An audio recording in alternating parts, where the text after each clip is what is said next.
দলে আসছে Phil Salt. হ্যাঁ বন্ধুরা, তোমরা ঠিকই শুনছো, ফিল সল্ট কিন্তু কলকাতা ছেড়ে আরসিবিতে চলে গেছে। আরসিবি কিন্তু নিয়েছে ফিল সল্টকে কিনে।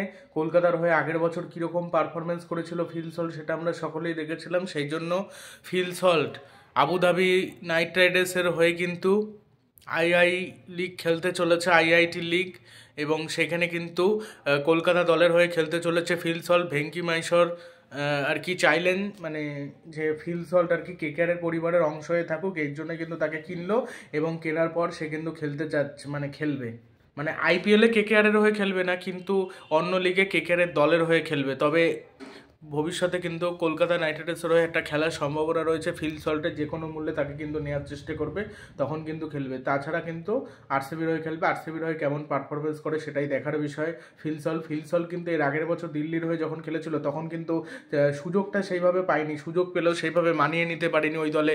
কলকাতা দলে খুব মানিয়ে নিয়েছিল ফিল সল্ট, এই জন্য ভালো পারফরমেন্সও করেছিল এবং প্রত্যেকের প্রিয় হয়ে উঠেছিল। বেশিরভাগ ফ্যানই ফিল সল্টকে মিস করবে, আমি তো ব্যক্তিগতভাবে মিস করবই করব।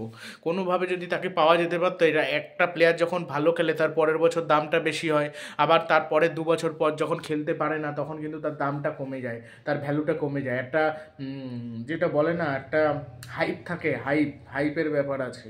ভিডিওটি ভালো লাগে চ্যানেলটি সাবস্ক্রাইব করে দেবেন এবং ভিডিওটি শেয়ার করবেন, এবং কারা চান যে ফিল সল্ট আবার কলকাতার হয়ে খেলুক সেটা কমেন্ট বক্সে জানাবেন।